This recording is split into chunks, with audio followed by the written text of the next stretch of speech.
And and our next teller is all the way from Cork City, but he's a Kerry man. It's Paddy O'Brien from the Cork Yarnspinners. Paddy was born in County Kerry and is a natural storyteller. He has appeared in storytelling festivals all over Ireland, including one of my favourites in Cape Clear, which was recently online. He has been a featured teller on many occasions at the world famous um, Cape Clear International Storytelling Festival and can entertain an audience from the age of 3 to 103. He has fantastic stories, songs and verse, and he has them from the traditional well, but also his own fantastic stories, and he tells them in his own inimitable way. Without Paddy, I don't know if there'd be any Cork Yarn Spinners. He's been there from the very start, and next year we're going to be 30 years old.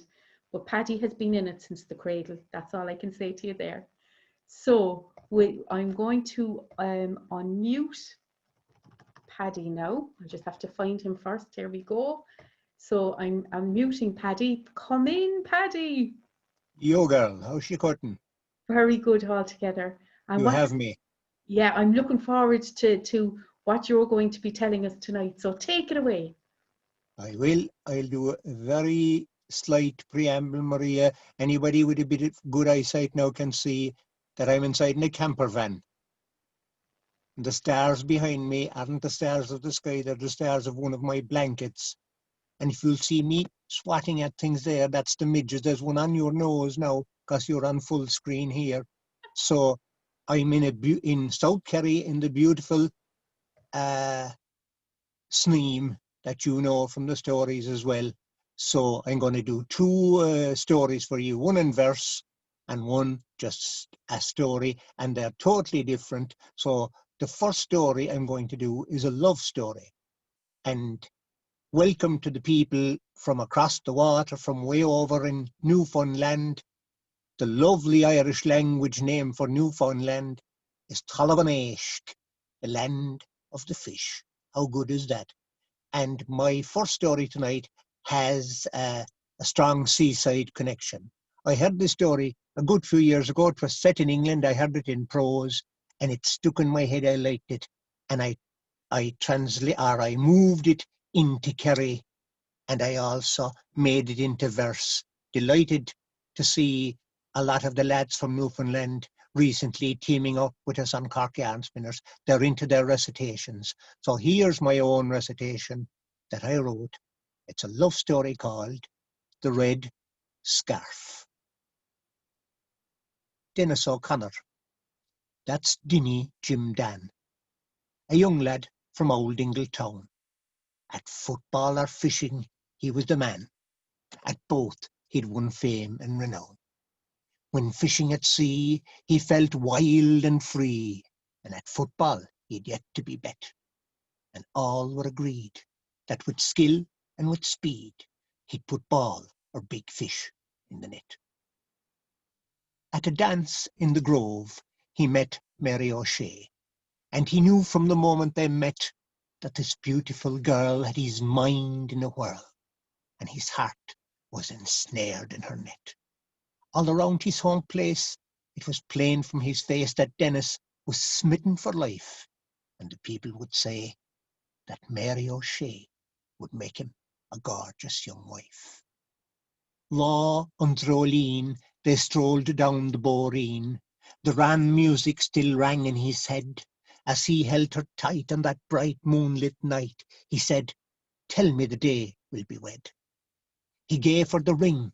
He felt like a king, and for her 'twas the happiest time, and she giggled to see him go down on one knee and tell her a sweet, silly rhyme. He said, "Mary, Mary, quite contrary, how you've won my heart. Mary, Mary, quite contrary, we'll never be apart." That night, 'neath the moon, they promised that soon they'd be married and happy together. They'd build a new home close by the sea foam, and contented they'd live there forever. Then came a chance on a boat bound for France, for Dennis to earn great pay. He kissed both her cheeks, said it's just a few weeks. You can meet me back down on the quay. Mary gave a soft sigh as she bade him goodbye, but she smiled as the boat sailed away, for she knew that ere long her young fisherman strong would return and would never more stray. At night in her bed, thoughts of him filled her head, and she sometimes felt lonely and sad. Then his poem she'd recite, and 'twould bring her delight, and make her feel happy and glad. Mary, Mary, quite contrary, how you've won my heart. Mary, Mary, quite contrary, we'll never be apart. Out at sea, Dinny sweats, the work's hard as it gets, in sunshine, in wind and in rain. Then a storm of great force blows them way off their course, and they end up in northern Spain. 'Twas in Santander, while sheltering there, through laneways and streets Dinny roamed. In a dusty old shop, where he happened to stop, found a gift for his girlfriend at home. A silk scarf he saw, bright red as the haw. 'Twas the present he'd bring Mary back. He imagined the scene, with her eyes emerald green, and her long flowing hair coloured black. That silk scarf bright red danced a dream in his head. In a bright box he wrapped it up tight, and his heart sang a song as the boat sped along when they set out for Ireland that night. Within a few days they had reached Dingle Bay. On the quay were his mom and his dad. But as he drew near, his heart filled with fear. Their faces were downcast and sad. Tight, tight was their hold as their story they told. His Mary had just passed away. His loving heart broke with the words that they spoke. She'd be buried in Dingle that day. His cries filled the air. He sank down in despair. He thought of the present he'd brought her, flung the box on the tide with the red scarf inside, floated away. Then to church, where inside he wept and he cried. She lay in her coffin sealed tight. He begged and implored to see her once more, to gaze on her beauty so bright. The lid was undone. Then everyone saw him bend, and then stagger and sway. Round her neck, white as milk, was the scarf of red silk, which she'd thrown on the ocean that day.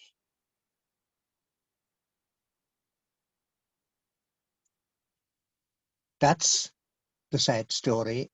Out of the way, the red scarf, the beautiful, tragic love story. There's a great tradition of that. So that's the recitation. And now, as they say, for something completely different, again based in my native Kerry. 'Tis over 60 years ago now, because I was only a baby and I don't remember it, but it was my grandfather that reminded me of it after.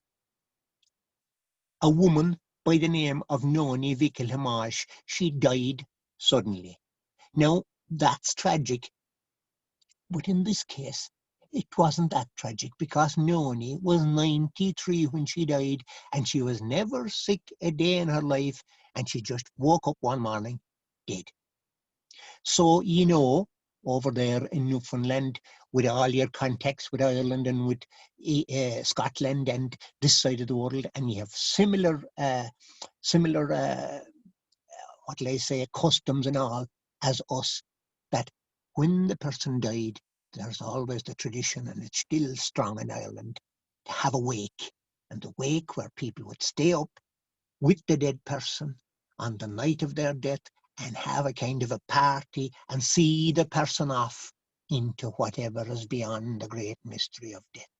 So the night of the wake was very traditional, and a big crowd would gather for most wakes. And early on in the night, two brothers from up the hill, from Noni's house, from the butt of the hill, two lads by the name of Patsy and Mike Ian O'Gorman, they were two of the first that came to the wake house. And the woman of the house, she'd be married to Noni's son, Tom. She was, what was her name? Katie. Katie put the two boys over by the dresser. They were very quiet lads, Patsy and Mikey. And two big tall men now, 6'2". One of them wasn't other lad, 6'5", I think. Big, wide men that have to stoop down coming in most doors. They took off their caps, they blessed themselves, and said a couple of nice words about Noni, and then they went over by the dresser. Bit by bit, the crowd gathered in, and the serious stuff was done first. All the prayers were done. I don't know, did the priest call or not? Now, it wouldn't always be necessary for him to be at the wake. But anyway, when the priest was gone, if he did appear, when he was gone away home, and all the serious stuff was done, then the proper wake began. Because there was music, and there was drink, and there was pipes to be smoked and all this crack. Now, Noni, the woman that had just died, was a mighty musician herself. She used to play the fiddle, and she loved a set of music and a bit of a house dance better than anything. And her family said, and she had said it herself, when I die, give me a send-off, le ceol, agus le caint, agus le cora. So the music and the talk and the drink began. Now, the woman of the house, Katie, I told you about her already. If she had been in charge of a football team, picking the positions for all the players, you'd have said that same night she made an error of selection. Because Patsy and Mike Ian, the two lads, the two big quiet men, were standing close to the dresser, and that's where she had the bottles of whiskey lined up to be used in the wake. And who did she give the job to give out the whiskey? Only Patsy and Mike Ian. And the trouble was that as the night wore on, Patsy and Mike Ian were giving in at least as much as they were giving out. They were being very generous to themselves, we'll say. Well, lads, around 12 o'clock at night anyway, someone decided that they'd start a set. Now, a set is a kind of a dance, a kind of a square dance. Very popular in Ireland, in fact, more popular now, nearly than it was back then when she died, when Noni died. And the music man that was there that night, the Farron Concertina, it was Jackie and Sean Tomashin, and Jackie now was a dinger on the concertina. He had a very unorthodox style of presentation, and this was his warming up tune. Father Welshins, top court, and he wore it, and he dore it, and he dore his top court, dithering dee day. Do, dithering dee day day, dithering dee day do, dithering dee day day. As soon as the music started, every young man in the place grabbed a hold of a young woman that they tore out onto the floor, and they tore into a Kerry set. I have a bonnet trim with blue, why don't you wear it? Sure I do, why don't you wear it? Well, you can. Going to the dance with your young man, Annie Kirog, that's a beetle that crossed the road or crossed the floor that night, stood grave danger of extinction under hobnail boots. Now, Patsy and Mike Ian were over by the dresser, having consumed quite an amount of whiskey, and of course they thought it'd be great, you know, the way whiskey gives you encouragement, they thought it'd be great to join in the dance, but of course they were so drunk. No one wanted to dance with them. They went around and they started with the young women. They were refused point blank. They moved up to the mayonnaise, to the middle-aged women. And again, not a chance, nothing doing. And in fact, they tried a lot of the older women, still some of them who could hardly stand up and at a mind dance. Again, they were refused point blank. Mike Ian went mad altogether, tried to force him, but don't mind him, so say to Patsy, can't we go independent? Can't we dance with one another? Can't you be the woman? Can't I be the woman? And can't you be the man? All right, says Patsy. Patsy was away quieter than Mikey. Well, they were over by the corner near the dresser, and they started their own, I suppose you'd call it a quarter set, just a 2-minute. Patsy was the man, and Mikey was the woman, and you know, a tidy enough woman he made when he straightened himself up, and they started dancing their own set. Diddly-idle doodle-doo, diddly-idle doodle-doo, diddly-idle doodle-dum, doodly-odle-doodle. They were going lovely, lads, till they came to the casa. The casa is when you spin around, when the partners spin around, and during the casa with the dint whiskey consumed, Patsy's legs wouldn't obey the dictates of his brain, and whatever twist he gave, didn't he let Mikey go, and in one whip he'd him plastered against the dresser, and 4 fine delf plates and smithereens on the floor. Down on the floor, scattered all over it. Up got the man of the house, threw the two lads out the door and gave them a kick edge in the backside as they went out and slammed the door off. Almighty God, says Mikey outside the door. Almighty God, that wasn't fair at all. Throwing us out of the pie, I mean the way, throwing us out of the way. Sure, there's nothing we can do, says Patsy, and he picking himself up out of the big soft cow dung that he'd landed into. Wait a minute, says Mikey, I have a plan to get revenge on him. Haven't they an orchard at the back of the house? Can't the two of us go into the orchard and go in is an ancient Kerry way of combining two words. It means go in. So go in is go in. Can't we go into the orchard, steal the apples, sell them at the market, and make a few bob for ourselves, and then they'll be sorry they'll throw us out of the wake. So in they went anyway. Under cover of darkness, they got some coarse bags from the turf shed, and they stole into the back of the house, and in over the wall, and into the orchard. They went very quickly now, in case anyone would be watching out of the back part of the house. The back door might be open, you say. And in they went, and they were filling away. And Patsy was rattling the trees, shaking the trees like this. It was raining apples, rising lumps on their heads, and they were filling away. And the next thing, the back door started to creak open, and the two lads were afraid they'd be cut. They took the baggage of the apples, and they shot out the road fast, and away down the road they went, as fast as their legs could carry them, and they slowed down after about a quarter of a mile. Now, just at the point at which they slowed down, each of them with his bag of apples up on his shoulder, Patsy stopped. And he said, there's something wrong. There's something wrong. There's nothing wrong, says Mikey, and go at home. There's something wrong, says Patsy. Your bag of apples is full, and mine is only half full. Well, they started an argument, and they nearly came to blows. And the wind-up of it was, they decided that the fairest way out of it would be to count the apples and to share them out evenly. Now, where did they rise the row? Where had the argument? But just outside the graveyard, and there was a big high 9 or 10 foot wall outside the same graveyard. And Mikey said, can't we go in? Do you remember what that means now? Go in. Can't we go in there to the graveyard and count apples? No one will disturb us inside there. He got that one right. Okay, says Patsy. So Patsy gave Mikey a leg up onto the top of the wall, and then he handed him up the 2 bags of apples, the full bag, and Mikey balanced it on top of the wall, and then the half bag, and he fixed that on top of the wall as well. Well, Patsy went back about 9 or 10 steps, and he take a big awkward buck leap up toward the top of the wall, and whatever awkward thrust log he gave with his right leg when he was trying to get himself up to the wall, didn't he hit against the tall bag of apples, and he put it shaking back and over on top of the wall. It looked like it would fall off, and 2 big green apples fell out of the top of the bag, down onto the road outside. They rolled against one another a few times, and then they rolled into the gravel on the side of the road. Now look what we're after doing, says Mikey. Look what we're after doing now. The 2 of them are down there, and the 2 of us are up here. Either I'll have to go down, and you'll have to lift me up, or we'll have to go down. Right. Hold on, says Patsy. Can we get the 2 of them in our way out?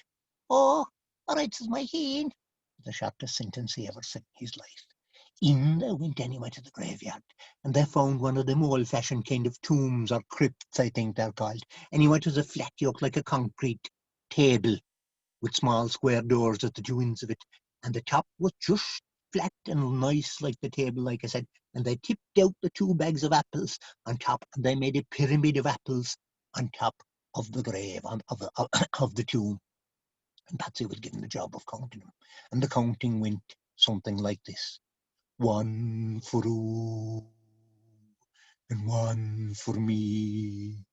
1 for you, and 1 for me, and so on. You see, the machine, the man that was playing the concertina earlier at the wake, he was coming home from the wake around 2 o'clock in the morning, and he was shouldering the ditches on both sides of the road with the dint of whisky consumed. He was barely able to stand up. Now, the machine wasn't a brave man at the best of times, but when he had to cross the graveyard late at night, it put the hair standing on the back of his head. He was like shoulder of a keeney, walking on his tippy toes past the graveyard. And everything was fierce, quiet inside there. And he was walking away, and the next thing he heard, 1 for you, and 1 for me. 1 for you, and 1 for me. Almighty God, says he, 'tis God and the devil. and they're sharing out the souls of the dead people. Well, lads, he took off like a shot up the hill. He got such a fright. He ran a couple of world records, I'd say, the same night before he came to the parish priest's house, and he knocked at the door. And the parish priest came out in past 2 in the morning. Now it was no time to be calling him. Yes, Thomas, my good man, to the priest, and he, rubbing the sleep out of his eyes, what can I do for you? Well, Tomášín was so excited he couldn't get the words out. Father, come down to the grave, come down to the graveyard quick, cause God and the devil are counting souls. Thomas, my good man, said the priest, you haven't been drinking, have you? No, Father, I'm telling you the truth. That was a lie, but in an emergency he decided that he had no option. Tagamarsan Sagat had to speak to understand of the story. The priest agreed. Tagamarsan Sagat, that's some cases. I'll come with you. In he went. He quickly put on his black shirt, his priest shirt, and the big coat. And the two of them, himself and Tomášín, walked back down to the graveyard. They came to the graveyard and they listened. And the two inside were still counting. 1 for you, and 1 for me. 1 for you, and 1 for me. My God, Thomas, said the priest, you were right. It is the Lord and Satan sharing out the souls of our dearly departed. Suddenly, the voices inside the wall stopped. The two outside listened. That's the lot, is it, Mikey, from inside the wall? Wait a minute, says Patchin. What about the two outside in the road? Well, the priest and Tomášín looked at one another, and eyes nearly fell out of their heads with a dint of fright. They thought the devil himself was coming for them. They took off in 2 different directions, like cows with BSE. And do you know something, lads? I'd swear they're running yet. Sinné muiscéal tá alán brega own agus biak. Oh my God, what a great tale. I love it. Excellent, excellent. Thank you so much, Paddy. Oh,